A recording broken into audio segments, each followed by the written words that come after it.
Welcome to Sense of Style. I'm Stuart. The absolute worst time of my life was dating post-divorce. The amount of rejection that I got in that year after my divorce was more than the rest of my life combined.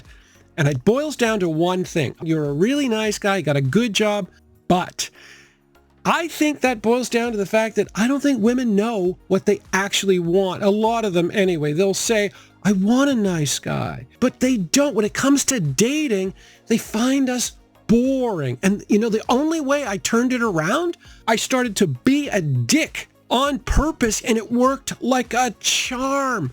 It's more interesting to them. It's sad, but that really happened. And that's why I don't like the move to sweet fragrances. Like, keep harping on about it, but it's because women like sweet fragrances. It's fine for the younger women. Early 20s, that'll work. But for women older, yeah, they might find it appealing, but you're not being a man. Be yourself, be a man, be proud of it, and don't be too nice. It just doesn't work.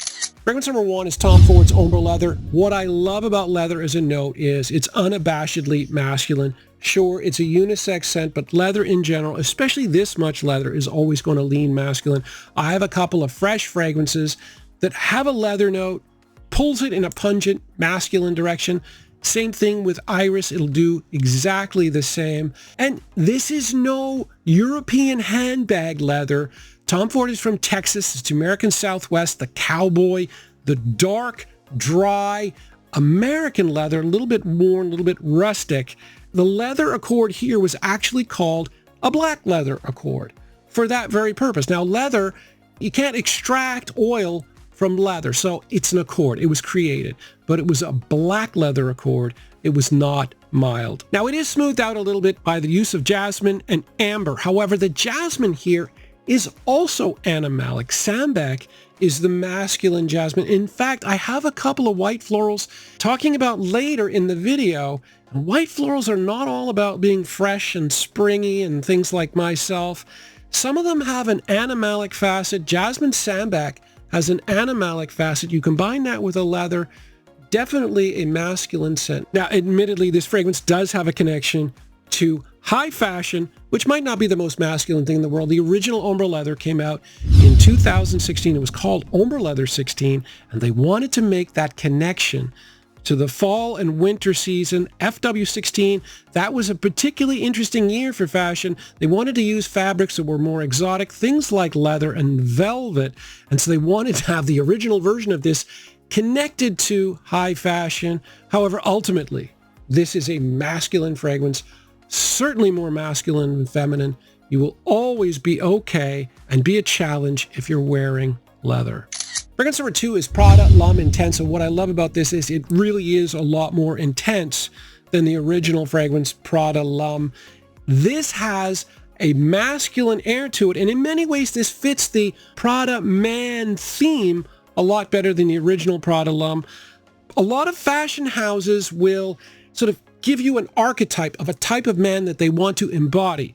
For instance, something like YSL, they're going for casual but formal. They've got the white t-shirt but the black jacket. With Prada, it's a multifaceted man. This is a much more multifaceted fragrance than something like Prada L'Homme, which mainly focuses on Iris. So this is a sophisticated man. This has more than just that. It opens with Iris, so you get Iris throughout, so definitely a sophisticated scent. But it also has woods, a lot of sandalwood here.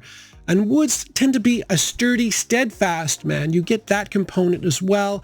You're also going to get leather, which is a more masculine note, certainly more so than Prada L'Homme. And then finally, the interesting thing here is the use of heavy tonka. You do not traditionally get that in Prada. They are definitely they're pushing for the whole thing. So there's a little bit of sweetness here that you don't get in a whole lot of Prada fragrances. And so you're getting the sweet man. So 4 different male archetypes in Prada L'Homme Intense that you do not get in Prada L'Homme. Fragrance number 3 is Versace's Oud Noir. Oud is always really good when you're trying to be challenging. It is a masculine note, basically woods and dark resins. It's also exotic. It's not something that most people are familiar with even now, and it certainly wasn't in 2011 when this came out. It caused all kinds of problems. First off, they had no idea where to put this. They put it in the pour homme line. It really doesn't fit. Secondly, where do you release it? They released it in the Middle East, but only in very specific select locations because it's just so weird. You're not going to release it much in the Midwest other than Chicago. So they were very particular, and that caused all kinds of other issues. Some of the fragrances are labeled EDP. Mine's in EDP, but some in the same bottles are labeled eau de toilette. And then the perfumer, there was a lot of confusion. Most places don't list a perfumer, but I found a couple of sites that do.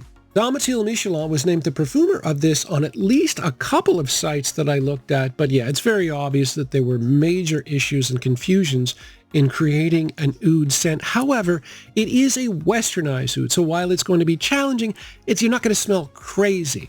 They really helped out the oud here by adding a lot of freshness. You're going to get citrus freshness with orange, you're going to get resinous freshness with frankincense, or olibanum, and then you're also going to get some spiciness, black pepper, cardamom, and some saffron.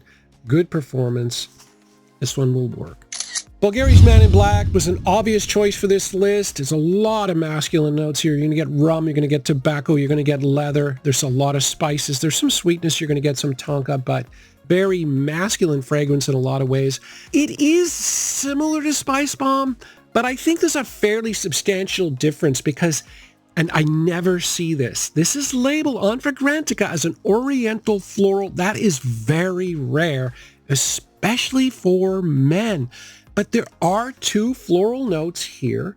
Tuberosa, which is the white floral that I mentioned earlier that can be very challenging and pungent, and iris. Now, you're not going to get the challenging tuberose, but what you are going to get is the floral creaminess, and that is the big distinction between this and something like Spice Bomb, which is more of a dry note. And this was a big deal for Bvlgari. This was in preparation for their 130th anniversary, which for them, for whatever reason, was a big deal. They went out and they hired Alberto Marias to do this fragrance.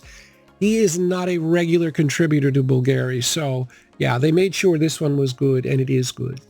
Fragrance number 5 is definitely the most challenging fragrance on the list, although I think a lot of guys won't wear it, and that is really unfortunate because it's a lot of white florals in Café Tuberosa by Atelier Colognes. I don't believe the tuberose is a grandma note at all. It really has an animalic facet when you put enough of it in here, and this is packed.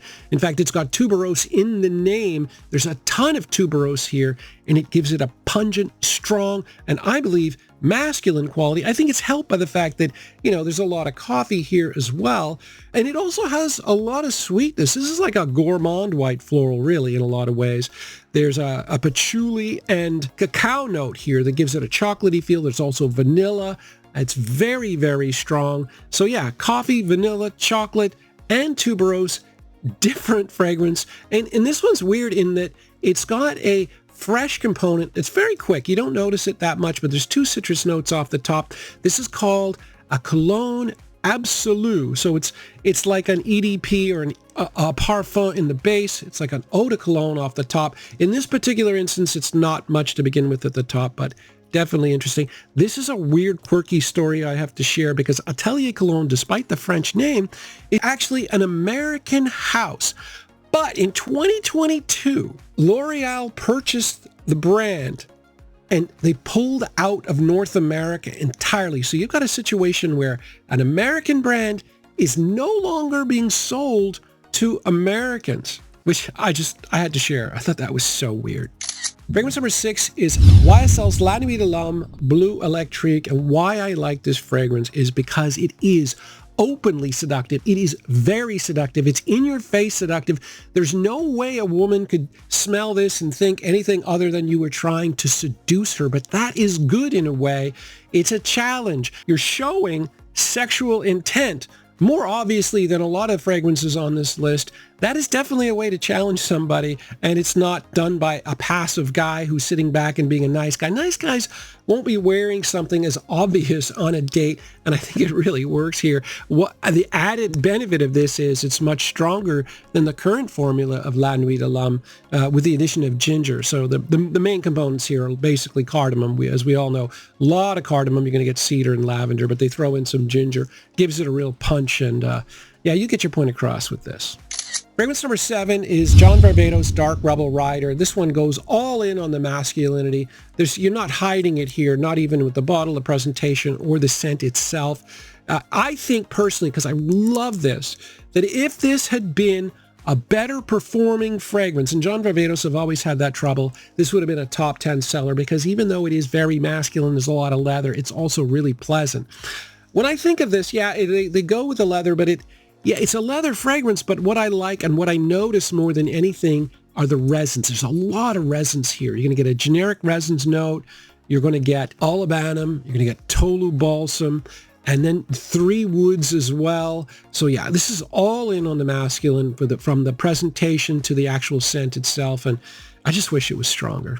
Fragrance number 8 is a very counterintuitive choice because this is Nirvana Bourbon and it is marketed to women.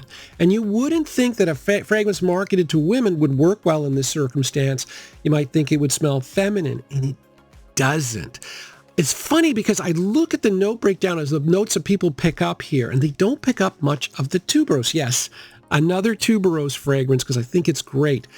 They don't pick it up because they think the boozy element, and you see this a lot in the comments, they think it comes from the fact that it is bourbon vanilla.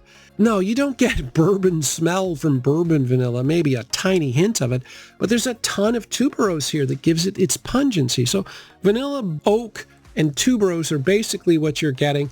The big problem here is similar to Dark Rebel Rider, is performance, but the price for the quality, it might be the best price per quality fragrance in my entire collection. It's a supremely good quality. You can get a 50 ml of this for half nothing online though. And you can overspray if you have to. I just smelled it and it really does smell interesting and different. And I like the fact that the presentation is, this looks pretty masculine. It doesn't look like a feminine fragrance at all. So yeah, really like this by Elizabeth and James. It's a good brand.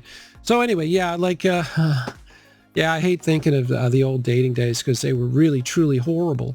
But what are you going to do, And if I've ever am in a large group of women now, I have to make a point of it to be a little bit of a dick at times because they don't take you seriously if you're a nice guy all the time. And that is my default, and it just doesn't work. Not with women anyway. Thanks for watching.